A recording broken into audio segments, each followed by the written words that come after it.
What's up, everybody? Thank you so much for watching. In today's video, we are going to talk about how you can retire here in Mexico.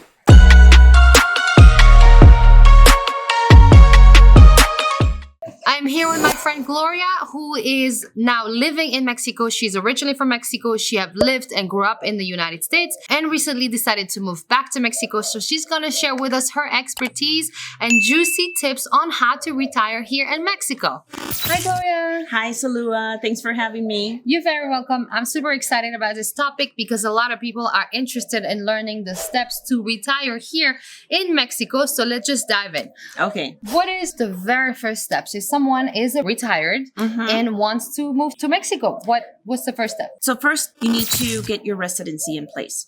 You can either come in as a temporary resident or as a permanent resident.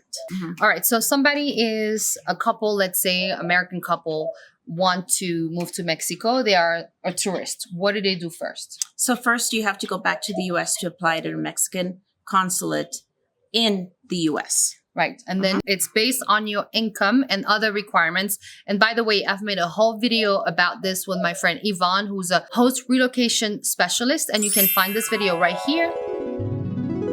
So watch that video so you can learn more about the requirements to move here in Mexico. So let's say you got your residency now, you're ready to move to Mexico. What do you need to do next? So the next step is figure out where you're going to live.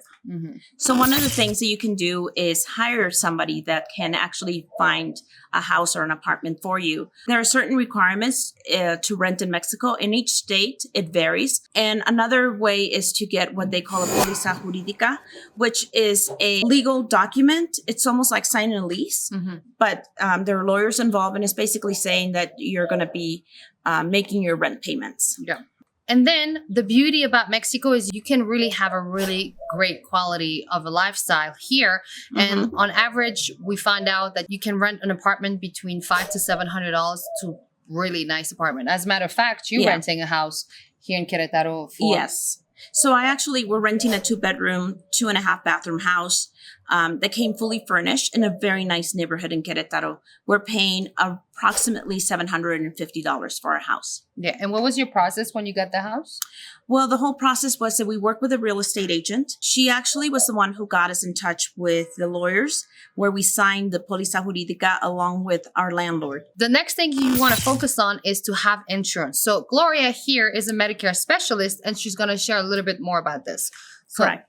So just to let you know a little bit about myself, I'm a licensed insurance agent in the U.S., and I work exclusively with plans that work with Medicare, either Medicare Advantage plans or supplemental plans. So one thing you can do, if you're retired and you worked all your life in the U.S., you qualify for Medicare. Most people, what they do is they go ahead and continue to pay for their Part B. Next year, your Part B is actually going to be $164.90. That is also income-based. If you make more than the cutoff, I believe it's $90,000 for a single person, then you'll pay a higher percentage. But everybody is going to be in that range where they're going to pay the $164.90 for their Part B premium. There are Medicare Advantage plans that actually offer worldwide emergency and urgent care benefits.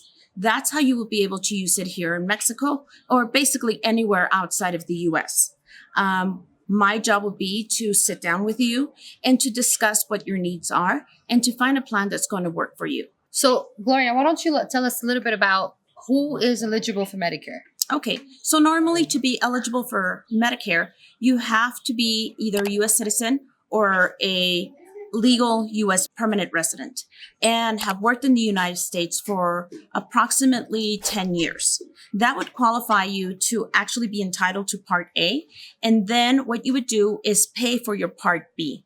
Part A is the part that hospitals and urgent care fall under. And Part B will be your medical needs, like going to your primary care physician or your specialist. And in order to qualify for Medicare, there is an age limit, normally is 65 years old. There are people, special circumstances, where if they're disabled, they will qualify for Medicare at a younger age. But for the purposes of this video, we'll just concentrate on the people that are 65 and older. Yeah. Also, obviously, if you wish to retire here in Mexico, you can have your own private insurance. So if you think you are eligible for Medicare and you are from the US, definitely reach out to Gloria. I am going to leave her link down below. Contact her and she will help you with that. All right, so let's do a quick recap. Okay. Let's say you come here on vacation and you are retired, you love Mexico, you want to move to Mexico. The first thing we said is to get your residency. That will be the first step. The second step is to find housing, like we've mentioned. The third step is to make sure you have health insurance to cover your needs, obviously, abroad. And the fourth step, I think, is to start learning the language. Any tips you have on that? I say that one of the things you can start doing while you're still in the US is maybe sign up for Spanish courses, either through a private school or private teacher, or you can use apps like Duolingo.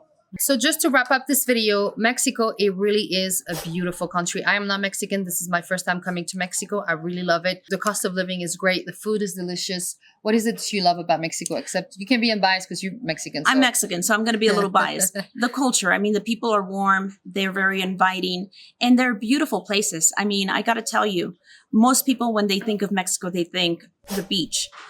Or the desert. There's a lot more to Mexico than just the beach and the desert. Yeah. Actually, here I'm in the city of Querétaro. Querétaro is actually at a higher elevation. It's in the center of Mexico, so there are no beaches nearby. But it's a colonial town and it's gorgeous. And as far as safety, this is probably one of the safest cities in the continent, not just in Mexico, but North America. It's really nice. And then Mágico Pueblos also. Oh, yeah. We have a lot of Pueblo Mágicos. Pueblo Mágicos means magical towns. These are small towns that have culture and beauty. And so a lot of these towns have some uniqueness to them. And people just love visiting. So how many Pueblo Mágico there is here in Mexico? There are 132 Pueblos Mágicos. I think in Querétaro we have around 5. Yeah. Again, you can live really comfortably here in Mexico for about $2,500 a month. That's living really, really well. And honestly, I've been here for about 6 months and I'm really loving Mexico. So any last words? I say, you know what?